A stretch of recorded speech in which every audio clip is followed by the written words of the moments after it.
بیماری یا سفر کی وجہ سے اگر کوئی شخص کوئی کام نہیں کر سکتا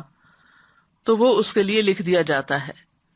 یعنی اگر نہیں بھی کر پا رہا تو بھی جو صحت کی حالت میں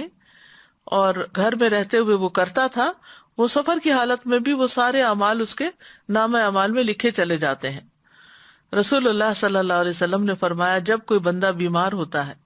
یا سفر میں جاتا ہے تو اس کے وہ تمام اعمال لکھ دیے جاتے ہیں جو وہ حالت قیام اور زمانہ تندرستی میں کیا کرتا تھا۔ رسول اللہ صلی اللہ علیہ وسلم نے یہ بھی فرمایا کہ جب مسلمان آدمی بیمار ہوتا ہے تو اللہ تعالیٰ اعمال لکھنے والے فرشتوں سے کہتے ہیں کہ یہ بندہ اپنی صحت مندی میں جو بہترین اعمال کرتا تھا ان کے مطابق اس کا اجر و ثواب لکھتے جاؤ یہاں تک کہ میں اسے شفا عطا کر دوں۔ تو اس لیے بندہ مومن کے لیے تو بیماری بھی ایک رحمت ہے کہ اس کو بیماری پر صبر کرنے کا، تکلیف اٹھانے کا بھی اجر ملتا ہے اور اس کے ساتھ ساتھ اس کے نامہ اعمال میں نیکیاں بھی لکھی جاتی ہیں۔ اسی طرح جو شخص اچھی نیت رکھتا ہے اور پھر کام نہیں کر سکتا تو اس کی نیت کی وجہ سے بھی اس کو اجر ملتا ہے۔ تہجد کے لیے اگر کوئی نیت کر کے سوئے لیکن اس کی آنکھ ہی نہیں کھلی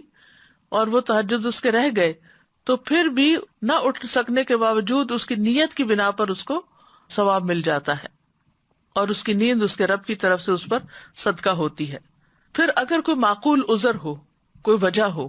اور اس وجہ سے انسان نیک عمل نہ کر سکے تو اس پر بھی اجر لکھا جاتا ہے،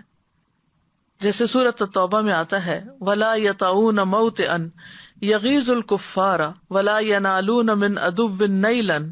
إِلَّا كُتِبَ لَهُمْ بِهِ عَمَلٌ صَالِحٌ إِنَّ اللَّهَ لَا يُضِيعُ أَجْرَ الْمُحْسِنِينَ۔ اور نہ کسی ایسی جگہ پر قدم رکھتے ہیں جو کافروں کو غصہ دلائے اور نہ کسی دشمن سے کوئی کامیابی حاصل کرتے ہیں مگر اس کے بدلے ان کے لیے ایک نیک عمل لکھ دیا جاتا ہے، یقیناً اللہ نیکی کرنے والوں کا اجر ضائع نہیں کرتا۔ یہ ان لوگوں کے بارے میں آیت اتری تھی جو جنگ تبوک سے پیچھے رہ گئے تھے کیونکہ ان کے پاس سواریاں نہیں تھی، وہ ساتھ نہیں جا سکتے تھے، تو ان کے بارے میں کہا گیا کہ جہاں جہاں بھی لشکر جا رہا ہے یہ ان کے ساتھ ہیں اور ان کے لیے بھی نیک عمل لکھا جا رہا ہے کیونکہ ان کا سچا ارادہ تھا جانے کا۔